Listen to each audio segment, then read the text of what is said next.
हाँ तो बच्चों नमस्कार, राम राम आप सभी को। मैं आप सभी का फिर से एक बार जोरदार वेलकम करता हूँ, स्वागत करता हूँ आपके अपने ऑनलाइन चैनल टॉपर चॉइस में।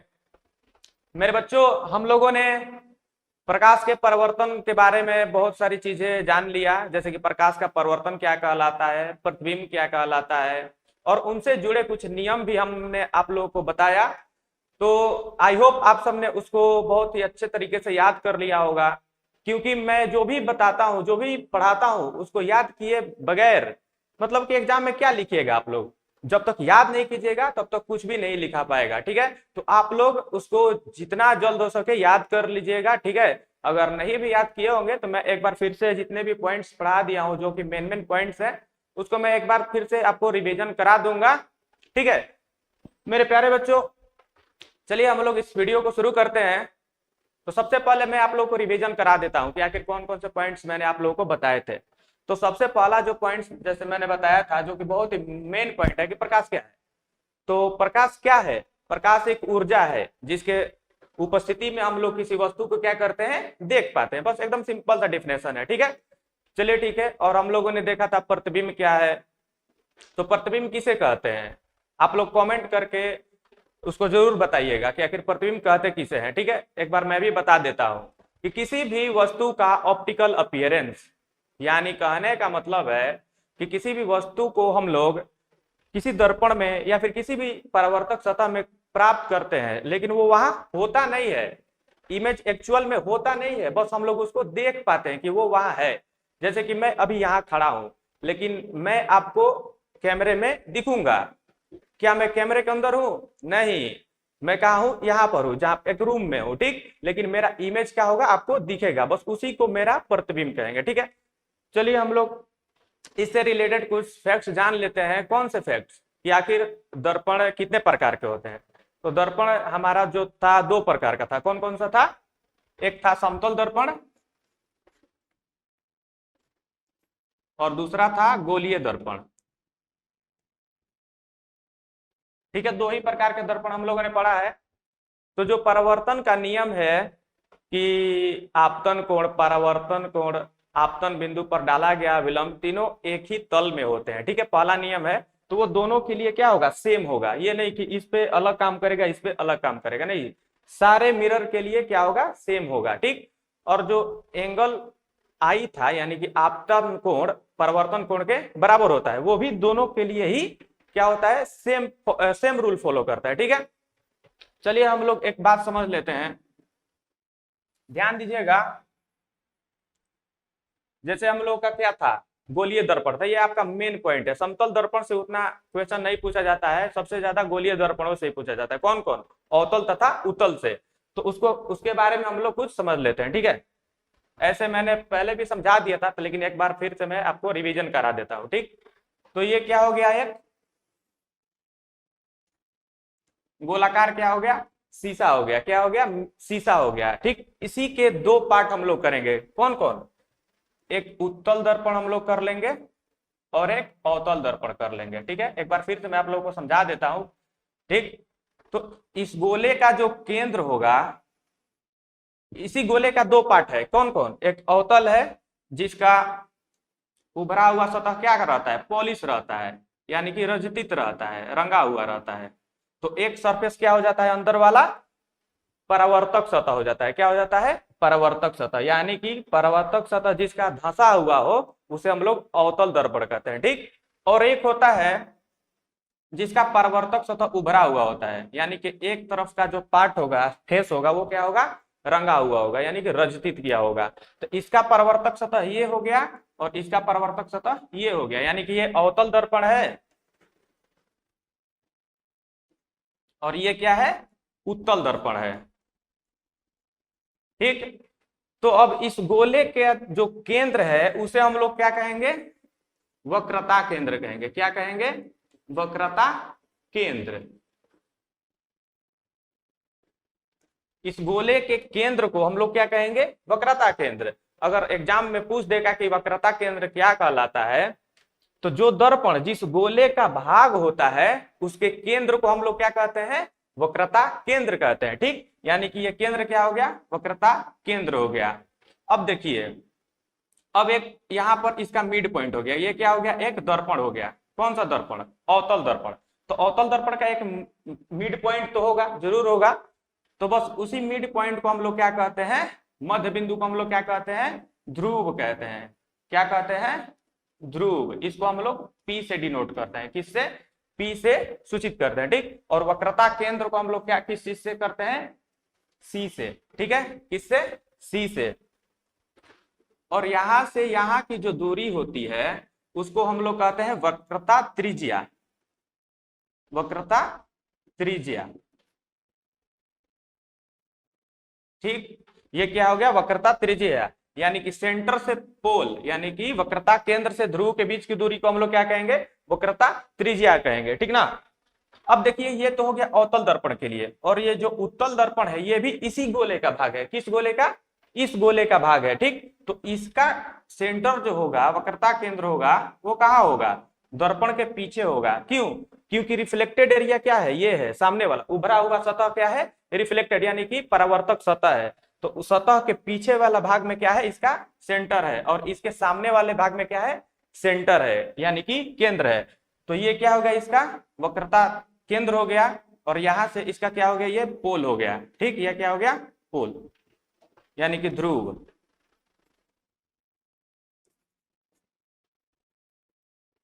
ये क्या हो गया, इसका ध्रुव हो गया। और इसके इसके बीच की दूरी को हम लोग क्या कहेंगे, वक्रता त्रिज्या कहेंगे, ठीक। और ये जो रेखा यहां से यहां तक मैंने खींचा हुआ है, जो कि वक्रता केंद्र से ध्रुव को मिला रहा है, तो इस रेखा को क्या कहेंगे, मुख्य अक्ष कहेंगे। क्या कहेंगे, मुख्य अक्ष। वैसी रेखा जो वक्रता केंद्र और ध्रुव को मिलाती हो, ठीक, उसे हम लोग क्या कहते हैं, मुख्य अक्ष, यानी कि प्रिंसिपल एक्सिस कहते हैं। इसको क्या हम लोग कहते हैं, मुख्य अक्ष।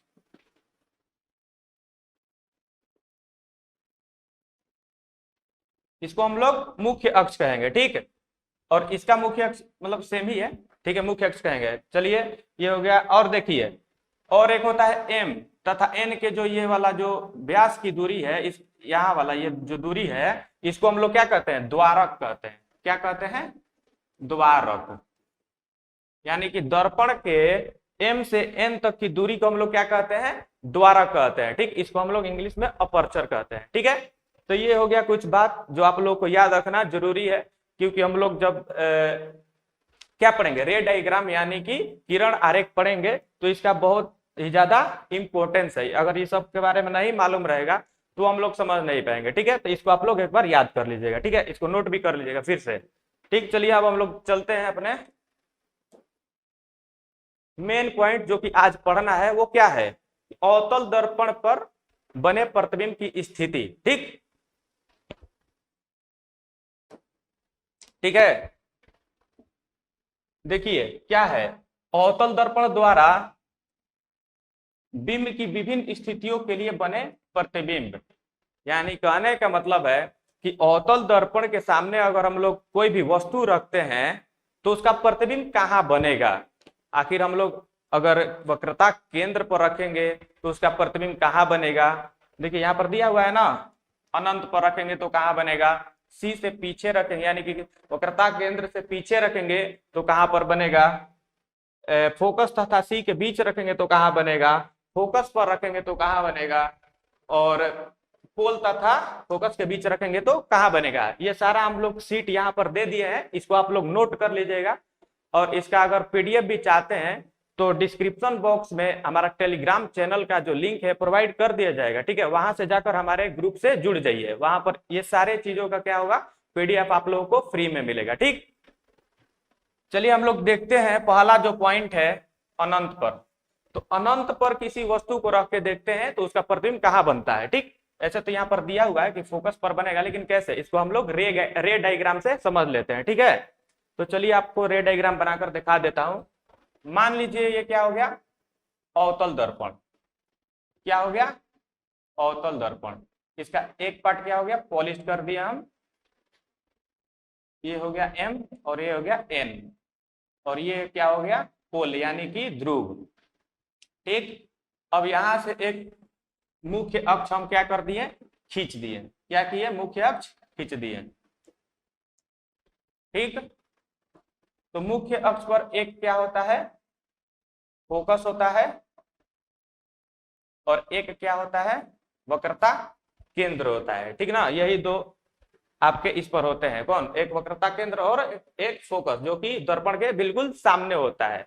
और एक बात, हम लोग कभी भी वस्तु को दर्पण के सामने ही रखते हैं, पीछे रखेंगे तो क्या उसका प्रतिबिंब बन पाएगा, नहीं बनेगा, क्योंकि उसका परावर्तक सतह सामने है। जब तक आईना के हम सामने नहीं आएंगे, मान लीजिए आईना हो गया, इसके सामने नहीं आएंगे तो मेरा फेस दिखेगा, नहीं दिखेगा। अगर उसके पीछे जाकर झांकेंगे तो क्या है, कुछ नहीं दिखेगा।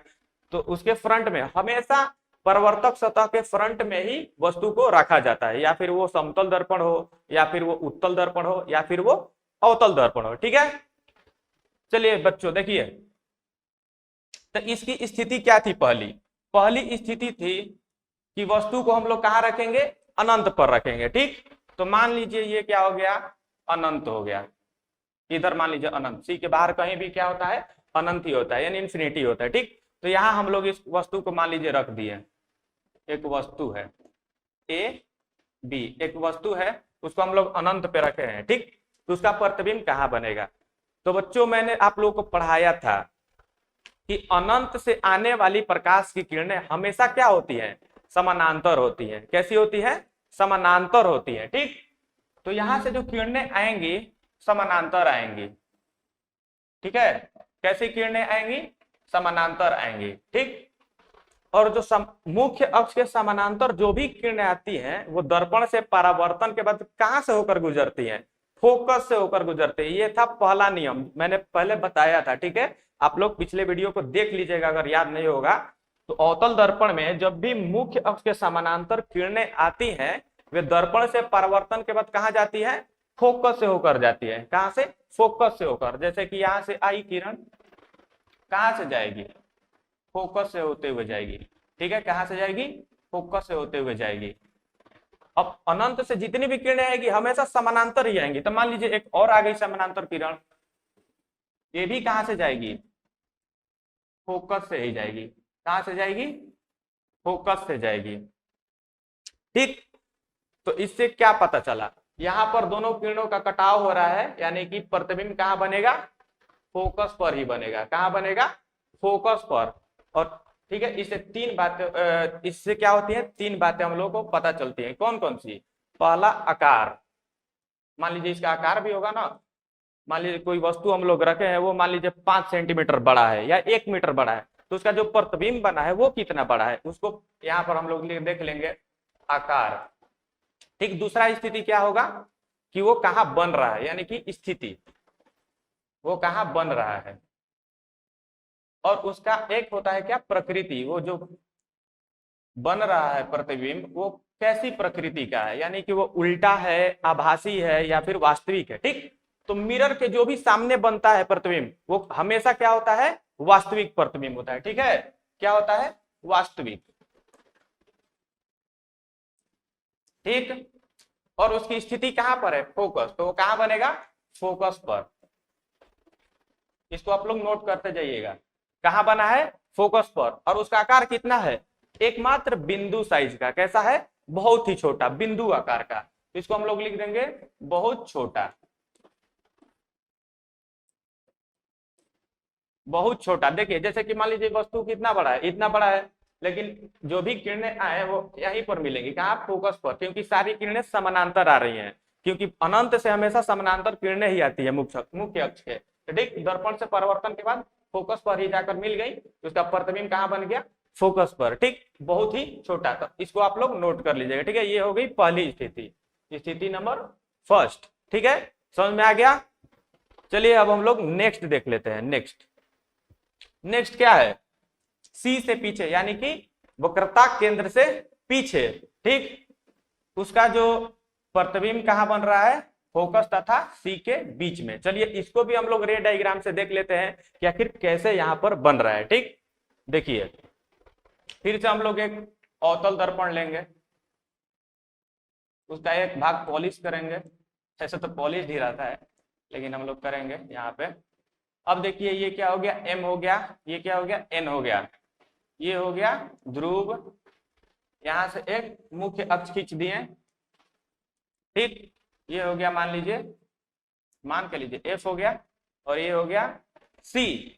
ठीक है, अब जो स्थिति है वस्तु की सी के पीछे है, मान लीजिए यहां पर वस्तु रखा गया है ए और बी। तो चलिए हम लोग 4 नियम पढ़े थे पहले, कहाँ कहाँ से जाती है। तो सबसे पहले हम लोग पहला नियम लेते हैं। ठीक, कौन सा नियम? पहला नियम। कि मान लीजिए यहाँ से कोई एक समानांतर किरण दर्पण से टकरा रही है, जो कि वस्तु से होते हुए आ रही है, और दर्पण से परावर्तन के बाद फोकस से होते हुए गुजर गई। क्या हो गया? गुजर गया। ठीक, इसको हम लोग तीर भी देते जाएंगे कि कैसे आया है और कैसे गया है। ठीक ना।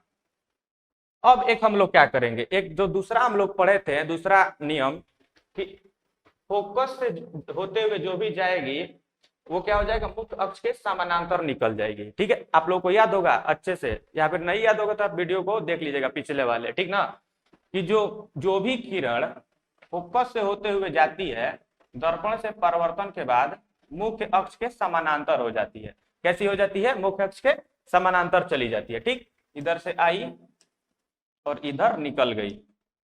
ठीक ना। तो कहां पर कटा?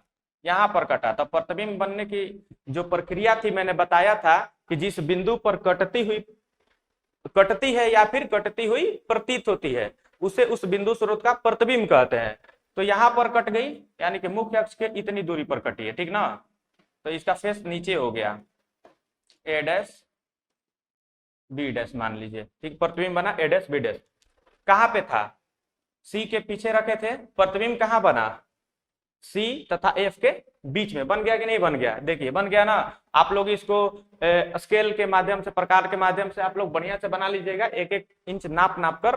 तो मैं अपने हाथों से बना दे रहा हूं आप लोगों को समझाने के लिए। ठीक है, तो फिर हमारा जो स्थिति, 3 स्थिति पैदा हुई। कौन कौन सी स्थिति? पहला आकार, दूसरा स्थिति, और तीसरा प्रकृति। ठीक, तो आकार कैसा है? वस्तु से हल्का छोटा है। आप लोग बनाइएगा ना प्रकार के माध्यम से, तो आप लोग को एकदम एक्चुअल में उसकी लंबाई नाप कर देखिएगा तो हमेशा छोटा ही बनेगा, और यहीं पर बनेगा। ठीक है, बाहर रखिएगा तो सी और एफ के बीच में कहीं पर बनेगा। ठीक ना। स्थिति कहां होगी? सी तथा एफ के बीच। अब देखिए प्रकृति कैसी है, उल्टा है और दर्पण के सामने बना है, यानी कि वास्तविक होगी। वास्तविक तथा उल्टा, क्योंकि वस्तु को ऐसे रखे थे और प्रतिबिंब कैसे बना है? ऐसे बना है, उल्टा बना है। ठीक है, तो ये होगी इसकी प्रकृति, वास्तविक तथा उल्टा। इसको भी नोट कर लीजिएगा। अगर नोट नहीं भी कीजिएगा तो इस सीट को आप लोग नोट कर लीजिएगा, इसमें सारा चीज दिया गया है, आकार, प्रकृति। ठीक है, अब चलिए जो थर्ड है वो क्या है, कि वस्तु अगर सी पर स्थित हो, कहाँ हो? वक्रता केंद्र पर हो, तो उसका प्रतिबिंब कहाँ बनेगा? देख लीजिए सी पर ही बनेगा। भाई कैसे सी पर बनेगा? हम लोग रे डायग्राम के मदद से देखेंगे। ठीक है, चलिए अब हम लोग देखते हैं। चलिए तीसरा स्थिति है, एक अवतल दर्पण लिए,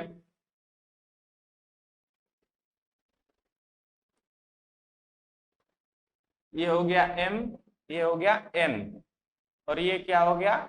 ध्रुव। ठीक, जिसको पी से डिनोट करेंगे। ये हो गया मुख्य अक्ष, ये क्या हो गया? मुख्य अक्ष।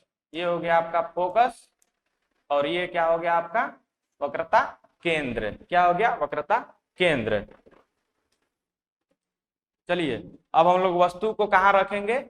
सी पर रखेंगे। कहाँ रखेंगे? सी पर। इसको ए हो गया, और ये हो गया क्या? बी। अब देखिए फिर हम लोग पहला नियम लेंगे। क्या पहला नियम था? मुख्य अक्ष के समानांतर। एक किरण मुख्य अक्ष के समानांतर लेंगे। कैसे लेंगे? मुख्य अक्ष के समानांतर, जो कि फोकस से होते हुए गुजर जाएगी।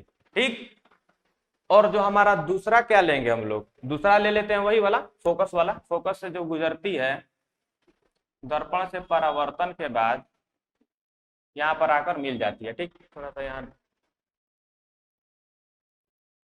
ठीक ना। इसको रुक दिए, अच्छे से बना दे रहे हैं। दर्पण से परावर्तन के बाद यहाँ मिलाना है इसको। आप लोग स्केल से बनाइएगा ना तो सारा चीज आप लोग को क्लियर हो जाएगा। मैं तो एक ऐसे ही बना दे रहा हूँ। ठीक, बहुत ही हार्ड काम होता है भाई हाथ से बनाना। ठीक है, इसको देखिए यहाँ पर मिला दिया, ठीक ना। ठीक है, ये हो गया क्या, बी डैश और ए डैश, यानी कि वस्तु क्या बनी है, फिर उल्टा बनी है। क्या बनी है, उल्टा बनी है। और इसको भी डिनोट कर दीजिए, इधर निकल गए। ठीक है, तो वस्तु क्या है, उल्टा बनी है। फिर कहां पर बनी है, सी पर ही बनी है। कहां बनी है, वक्रता केंद्र पर ही बनी है। ठीक, तो हम लोग नोट करेंगे क्या, आकार, स्थिति, एनालाइज करेंगे ना भाई कि हम लोग हमारा जो प्रतिबिंब है वो कैसा बना है, कहां बना है, तो वही एनालिसिस यहाँ पर है। ठीक, और प्रकृति। ठीक है, तो बच्चों आप लोग कमेंट करते रहिएगा, इसका जो आकार है कैसा है, बिल्कुल सेम साइज का है। आप लोग प्रैक्टिकल कर लीजिएगा घर पे, स्केल के माध्यम से बनाकर देखिएगा, एकदम आपको हूबहू जितना बड़ा वस्तु रखेंगे उतना ही बड़ा क्या होगा, उसका प्रतिबिंब प्राप्त होगा। कहां पर प्राप्त होगा, अगर वक्रता केंद्र पर रखेंगे तो वक्रता केंद्र पर ही प्राप्त होगा। कैसा, उल्टा प्राप्त होगा। तो सबसे पहले आकार क्या लिखेंगे, सेम साइज का, यानी कि समान आकार का, समान आकार का। ठीक है, और स्थिति कहां होगी, वक्रता केंद्र पर। कहां होगी, वक्रता केंद्र पर। ठीक, अब उसकी प्रकृति क्या है, दर्पण के सामने बना है तो वास्तविक, और क्या बना है, उल्टा बना है। ठीक, तो वास्तविक और उल्टा, ये हो गया इसका प्रकृति। इसको नोट कर लीजिएगा। ठीक है, समझ में आ गया आप लोगों को।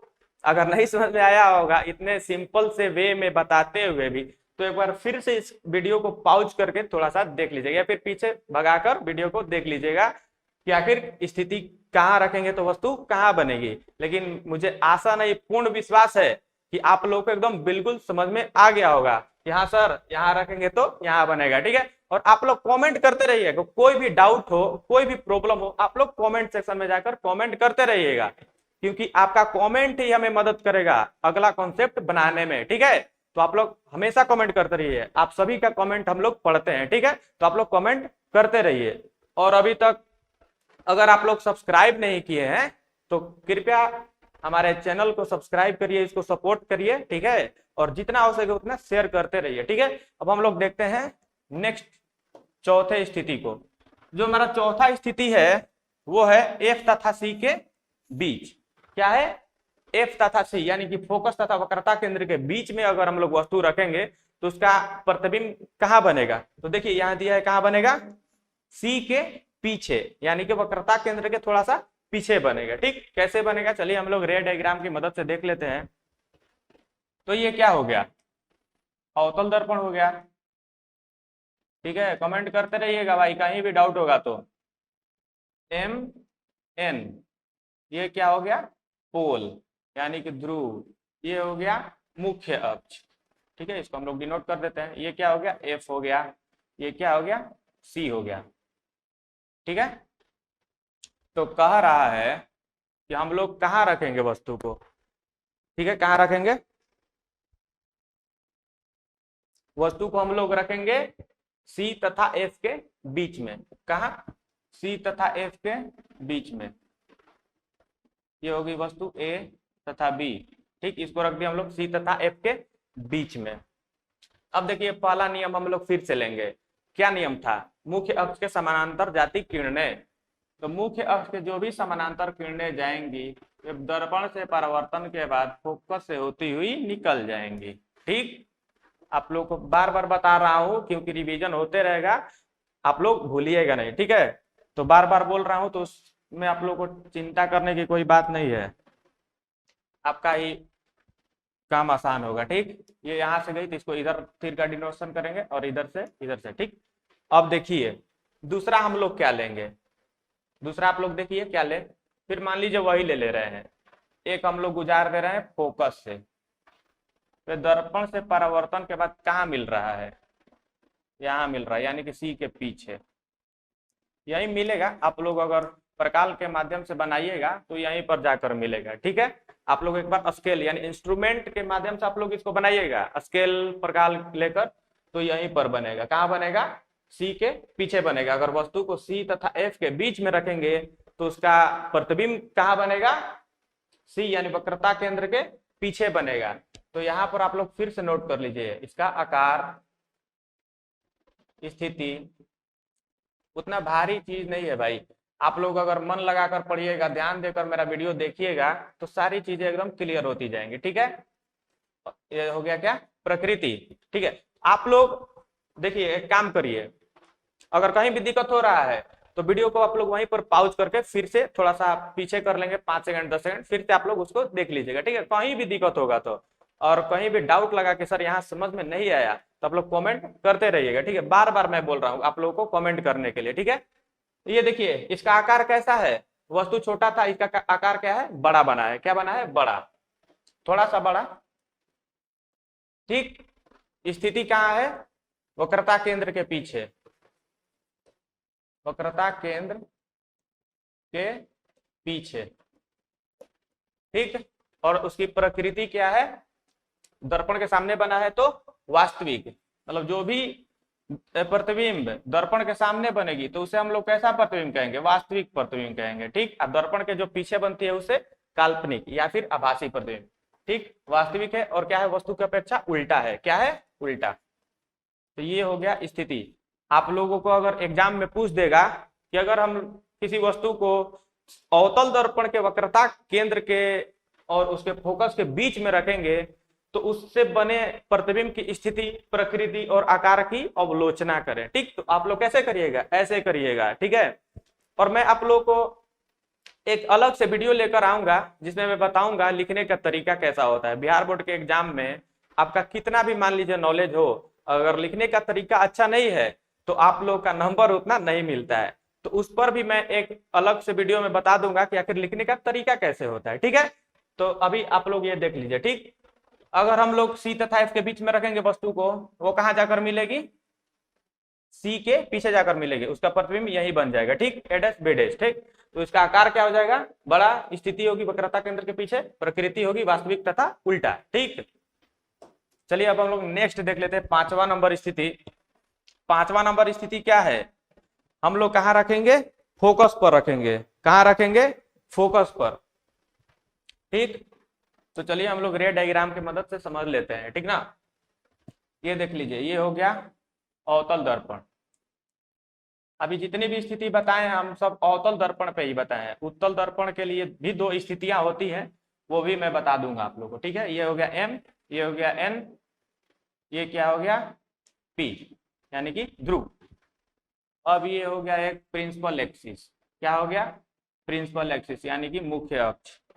दर्पण के सामने क्या होगा, इसका फोकस होगा। उत्तल दर्पण में दर्पण के पीछे फोकस होता है, वक्रता केंद्र भी पीछे होता है, लेकिन अवतल दर्पण में दर्पण के सामने क्या होता है, फोकस होता है और वक्रता केंद्र होता है। ठीक ना, अब क्या कह रहा है, स्थिति थी कि हम लोग वस्तु को कहाँ रखेंगे, फोकस पर। तो चलिए भाई हम लोग रख देते हैं फोकस पे, देख लेते हैं इसका पर कहाँ बन रहा है।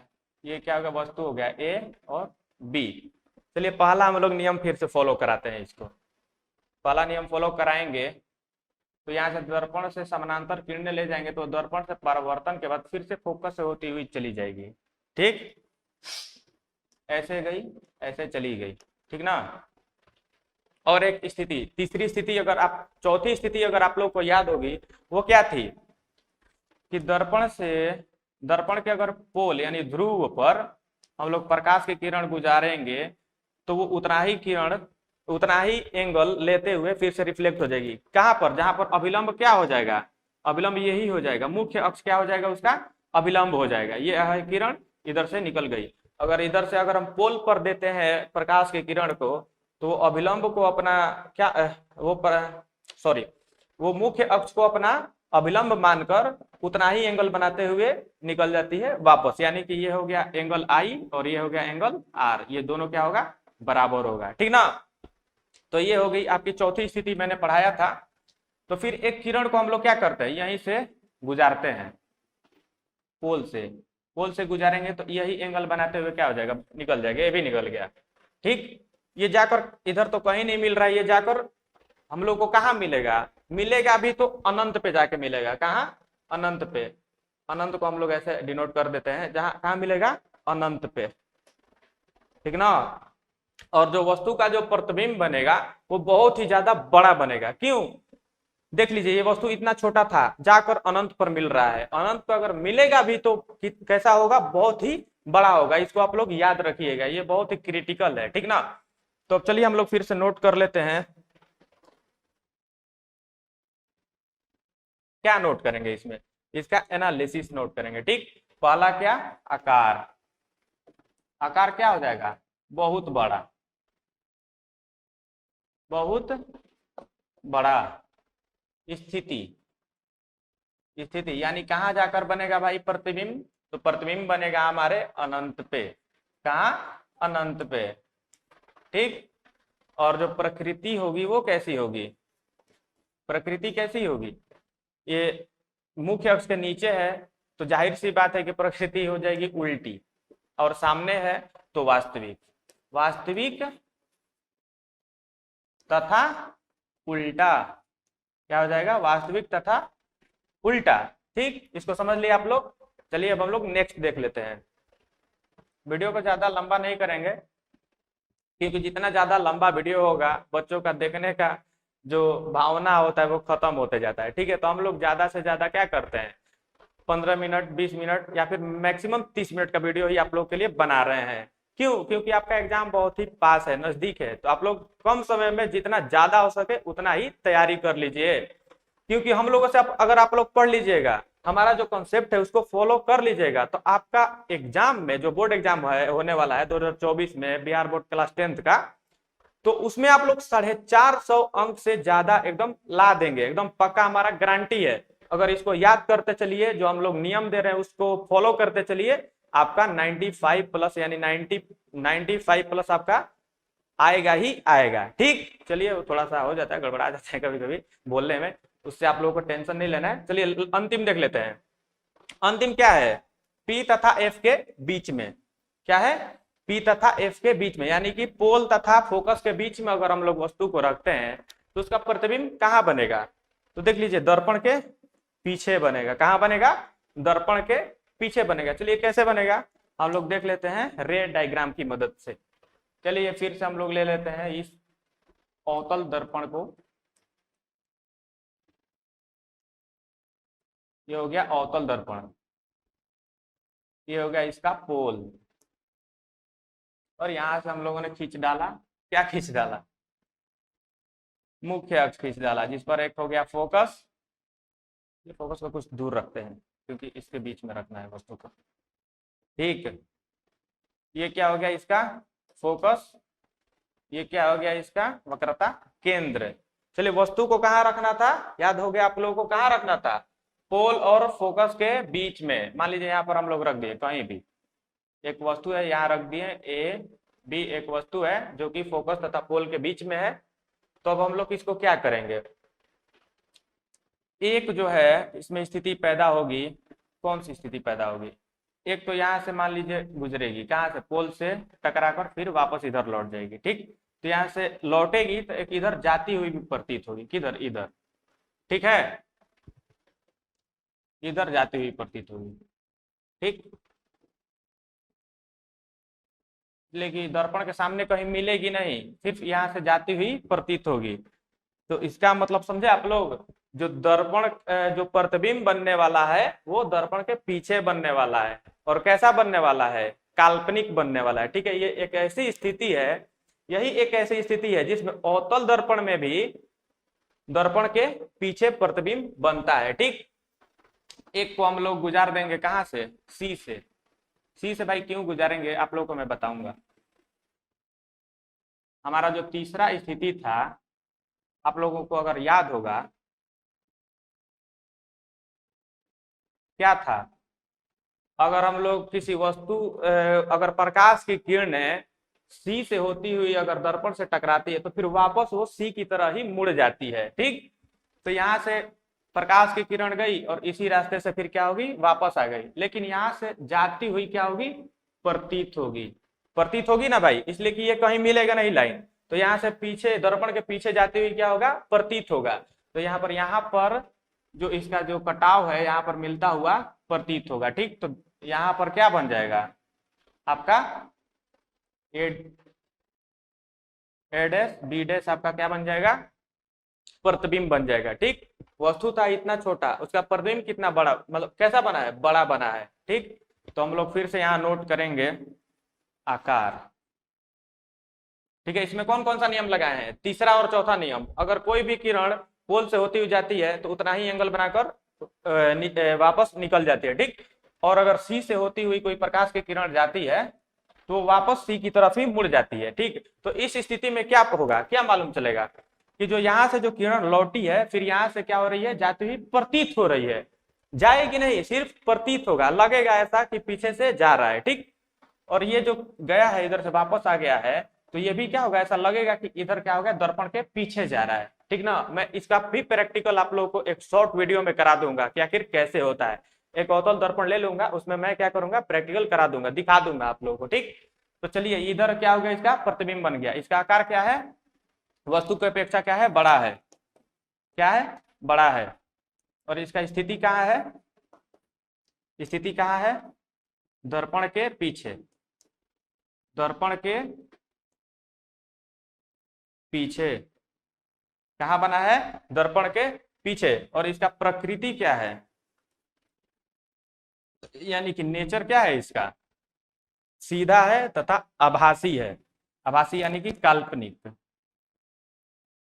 काल्पनिक, क्योंकि दर्पण के पीछे क्या बना है, प्रतिबिंब बना है, तो वो कैसा होगा, काल्पनिक होगा, ऑब्वियस सी बात है। और क्या है, सीधा है। ठीक है, तो सीधा बनेगा। तो ये आपका टोटल 6 स्थिति थी जो कि अवतल दर्पण में हम लोग को पढ़ना था। 6 स्थिति हम लोग पढ़ लिए। आई होप आप सबको बहुत बढ़िया से समझ में आ गया होगा।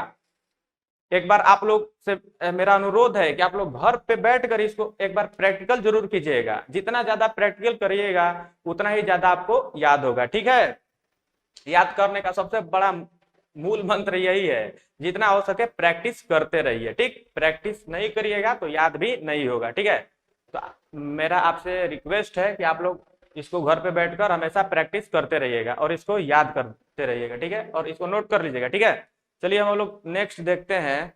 ये तो पूरा हो गया, आप लोग इसको नोट कर लीजिएगा। ठीक, अब हमारा जो नेक्स्ट टॉपिक है, नेक्स्ट टॉपिक को देख लेते हैं। नेक्स्ट हमारा जो टॉपिक है, अवतल दर्पण के उपयोग। अब भाई हम लोगों ने तो देख लिया कि इसका यहाँ यहाँ स्थिति रखेंगे तो उसका कहाँ कहाँ भाई प्रतिबिंब बनेगा। अब इसके हम लोग उपयोग देख लेते हैं कि आखिर अवतल दर्पण का उपयोग कहाँ होता है। ठीक, तो अवतल दर्पण का उपयोग सामान्यतः टॉर्च, सर्च लाइट तथा वाहन की हेडलाइट में किया जाता है।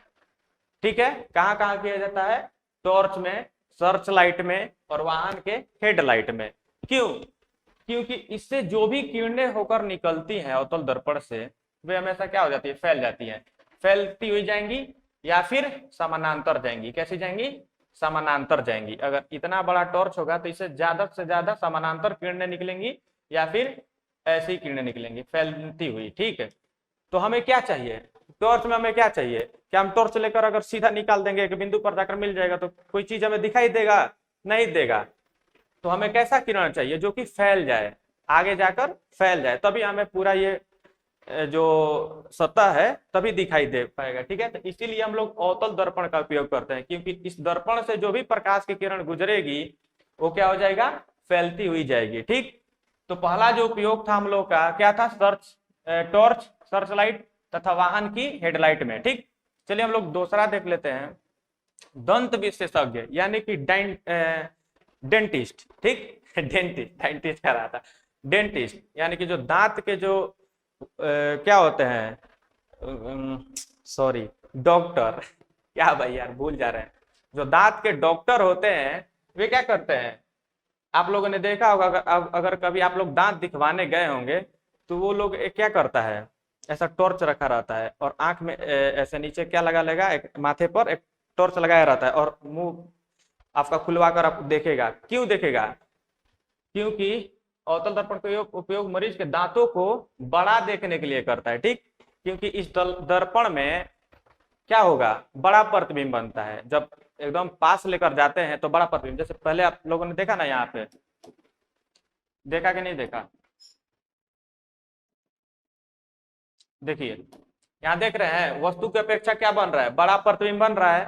तो ऑब्वियस सी बात है कि किसी वस्तु को हम लोग बड़ा देखने के लिए किस चीज का प्रयोग करेंगे, अवतल दर्पण का ही प्रयोग करेंगे। इसलिए जो डेंटिस्ट होते हैं वे अवतल दर्पण का ही प्रयोग करते हैं किसी भी दांत को क्या देखने के लिए, बड़ा बड़ा देखने के लिए, तभी अंदर के रोग को क्या वो लोग देख पाएंगे। ठीक है, चलिए हम लोग नेक्स्ट देख लेते हैं। नेक्स्ट क्या है, सेविंग दर्पण में भी किया जाता है। सेविंग समझ रहे हैं, सेविंग अभी तो आप लोग 10th क्लास में पढ़ते हैं, आप लोग को तो बढ़िया से मुंह से दाढ़ी भी नहीं आया होगा, लेकिन किसी किसी बच्चों का आ जाता है। चाहे तो आप लोग अपने पापा को देखे होंगे या फिर अपने बड़े भैया को देखे होंगे, क्या करते हुए, दाढ़ी बनाते हुए, क्या करते हुए, दाढ़ी बनाते हुए। तो उसमें आप लोग देखा होगा आप लोगों ने कि वो लोग या तो समतल दर्पण जो कि प्लेन मिरर होता है उसका प्रयोग करेंगे या फिर अवतल दर्पण का प्रयोग करेंगे। क्यों करेंगे, क्योंकि ये जो चेहरा है आपका उसमें बड़ा बड़ा दिखाई देगा, तो आपके छोटे से छोटे जो भी बाल बचे होंगे वो भी हम लोग क्या कर देंगे, छील देंगे, यानी कि सेव कर देंगे, इसी को सेविंग कहते हैं। तो सेविंग करने के लिए भी अवतल दर्पण का प्रयोग किया जाता है। ठीक है, चलिए चौथा देख लेते हैं। सौर भट्टियों में सूर्य के प्रकाश को केंद्रित करने के लिए बड़े अवतल दर्पण का उपयोग किया जाता है। चलिए ये तो हो गया, आप मैंने अभी बताया कि बड़ा बड़ा चीज देखने के लिए किया जाता है, लेकिन एक बात आप लोग समझ लीजिए, जो भी जितनी दूर से किरण आएगी, यानी कि अनंत से अगर जो भी किरणें आती हैं, तो मैंने क्या बताया था कि वे परावर्तन के बाद फोकस से होते हुए गुजर जाती है। क्यों, क्योंकि जो भी किरण आएगी समानांतर ही आएगी। सूर्य से जो भी किरण आएगी क्या आएगी, समानांतर आएगी। कैसी आएगी, समानांतर आएगी। ठीक, तो जब समानांतर आती है, मान लीजिए समानांतर आई, तो दर्पण से परावर्तन के बाद कहां से निकली, फोकस से। कहां से निकलेगी, फोकस से। तो एक जगह केंद्रित करने के लिए भी इसका हम लोग प्रयोग कर सकते हैं। क्यों, क्योंकि जितनी भी समानांतर किरणें आएंगी हमेशा फोकस से ही गुजरेंगी। कहां से गुजरेंगी, फोकस से। तो यहाँ पर उसका जो किरण है केंद्रित हो गया कि नहीं हो गया, आप लोग बताइएगा, हो गया कि नहीं हो गया। कमेंट सेक्शन में आप लोग कमेंट कर दीजिएगा इस बात को, केंद्रित हो गया कि नहीं। जितने भी समानांतर किरणें आएंगी फोकस से ही गुजरेंगी। कहां से गुजरेंगी, फोकस से गुजरेंगी। तो इन सारी किरणों को केंद्रित करने के लिए यहाँ पे इसमें प्रयोग किया जाता है। कहाँ, सौर भट्टियों में। किसमें, सौर भट्टियों में। ठीक ना, चलिए आप लोग, आई होप आप लोग इतना समझ गए होंगे। चलिए हम लोग नेक्स्ट देख लेते हैं। नेक्स्ट जो है हमारा क्या है, उत्तल दर्पण। अभी आप लोगों ने अवतल दर्पण में प्रतिबिंब की स्थिति के बारे में जान लिया और उसके उपयोग के बारे में भी जान लिया। चलिए अब हम लोग उत्तल दर्पण में बने प्रतिबिंब की प्रकृति, स्थिति तथा आकार की क्या करते हैं, विवेचना करते हैं। क्या करते हैं, विवेचना करते हैं, एनालिसिस करते हैं। ठीक, तो पहला जो है इसमें दो ही होते हैं। कितनी स्थिति होती है, दो ही होती है। क्यों, क्यों दो ही होती है, चलिए आप लोग को बता देते हैं। ये क्या हो गया, एक उत्तल दर्पण हो गया। क्या हो गया, उत्तल दर्पण। इसका धसा हुआ भाग क्या रहता है, पॉलिश्ड रहता है। क्या होता है, पॉलिश्ड। इसका ये हो गया क्या, रिफ्लेक्टेड एरिया, यानी कि परावर्तक सतह। यहाँ क्या होगा, इसका पोल हो गया। क्या हो गया, पोल होगा। लेकिन दर्पण के पीछे क्या होता है, इसका वक्रता केंद्र और फोकस। तो स्थिति दो कैसे पैदा होगी, क्योंकि दर्पण के पीछे अगर हम लोग किसी वस्तु को रखेंगे तो क्या उसको हम लोग दर्पण में देख पाएंगे, आप लोग ही बताइएगा, देख पाएंगे, नहीं देख पाएंगे। दर्पण के सामने ही रखना होगा। तो दर्पण के सामने दो ही चीज है, क्या है, एक पोल है और एक क्या है, इधर अनंत है। क्या है, अनंत। तो जो दो स्थिति कैसी पैदा होगी, या तो वस्तु को अगर हम लोग अनंत पे रख सकते हैं या फिर अनंत तथा पोल के बीच में कहीं पर भी रख सकते हैं। यही दो स्थितियां न पैदा होंगी। तो चलिए इसी दो को हम लोग देख लेते हैं। ठीक,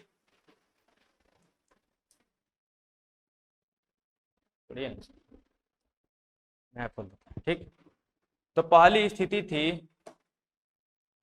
अनंत पर। कहां रखेंगे, अनंत पर।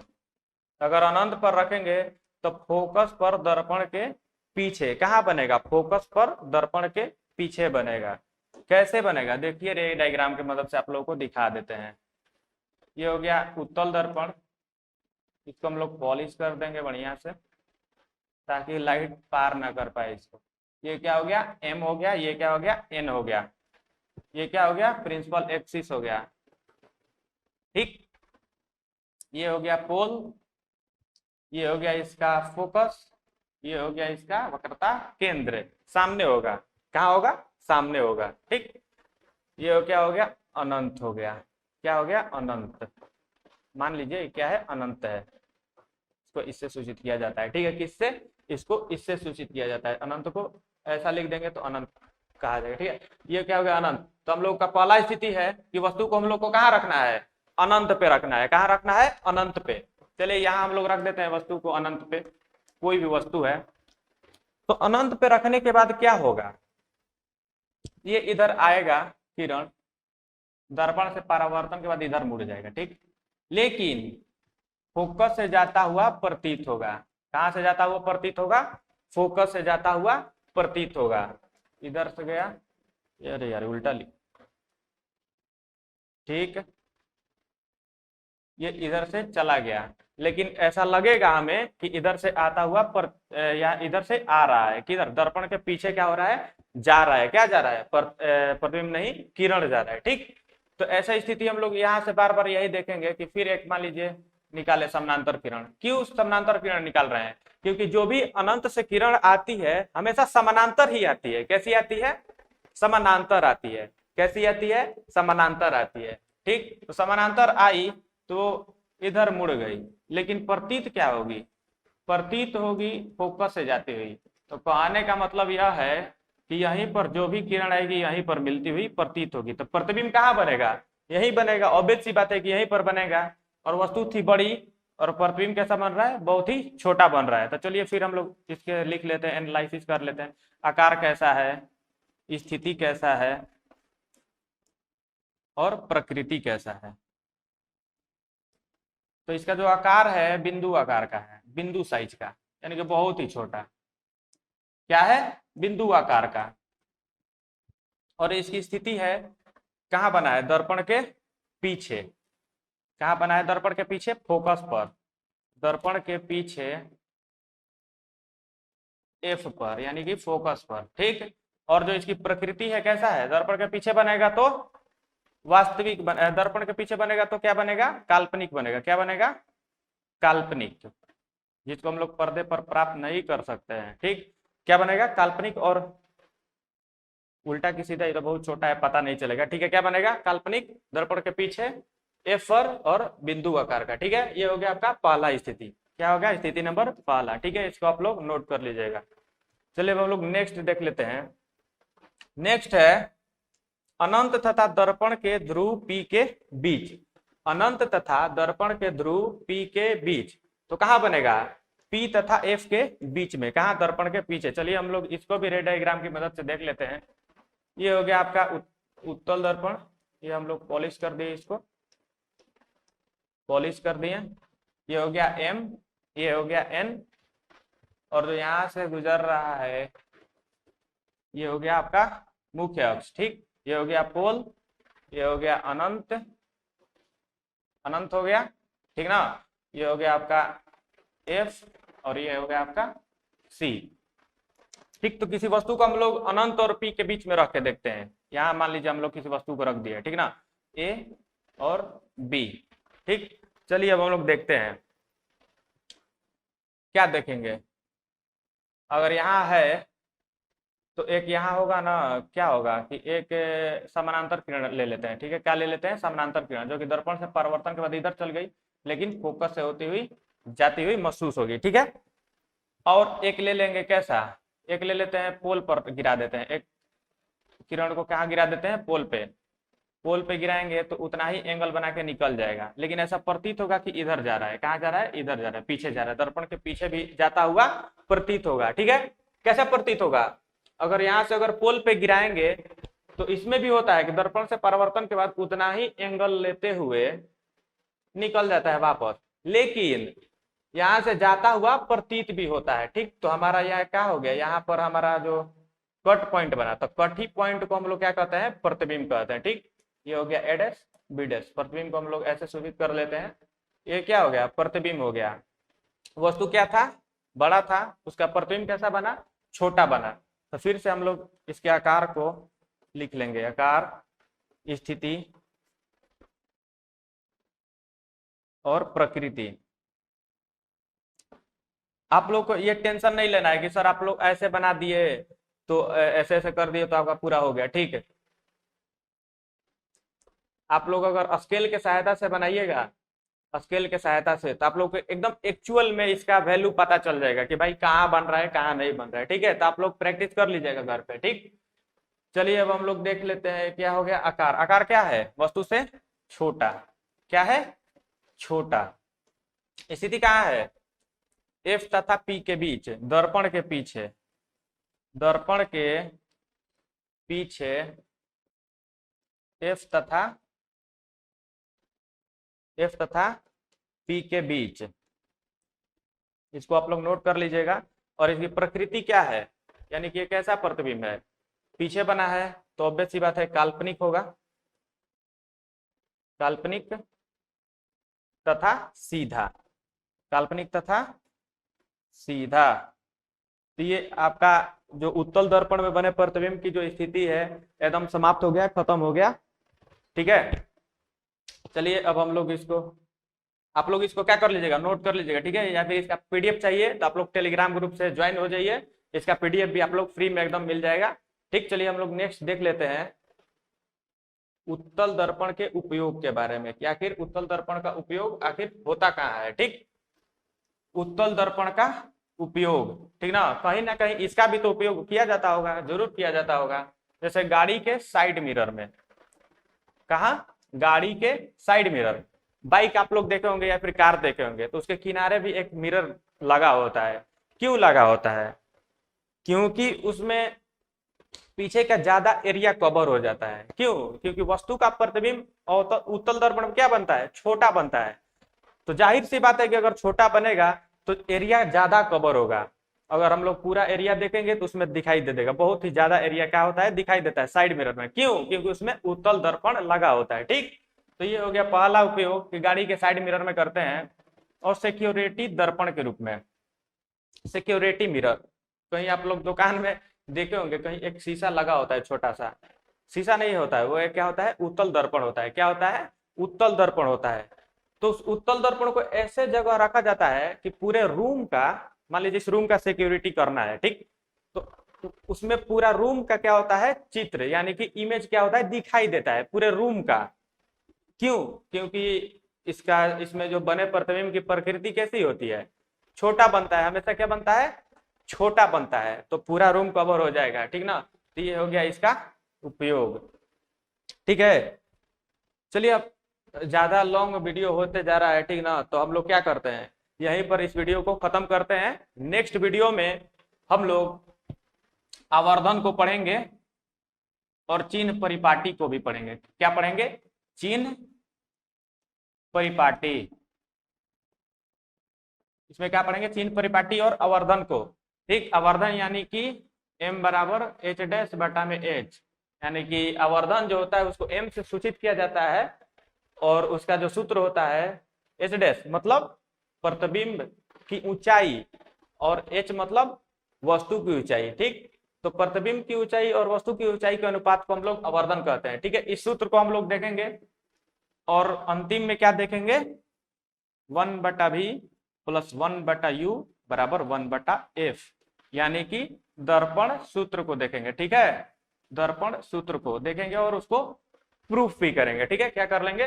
प्रूफ भी कर लेंगे। ठीक, क्योंकि ये एग्जाम में हमेशा पूछता है, मतलब एक शिफ्ट में नहीं पूछेगा तो दूसरे शिफ्ट में जरूर पूछ देगा। ठीक ना, तो इसको हम लोग प्रूफ भी कर लेंगे। ठीक, तो चलिए मिलते हैं आप सबसे नेक्स्ट वीडियो में। तो आप लोग ज्यादा से ज्यादा हमारे इस वीडियो को शेयर कीजिए, अगर अच्छा लगा होगा तो लाइक जरूर कीजिएगा। ठीक है, सब्सक्राइब भी कर दीजिए आप लोग। मिलते हैं हम लोग नेक्स्ट वीडियो में। जय हिंद, टाटा, बाय बाय।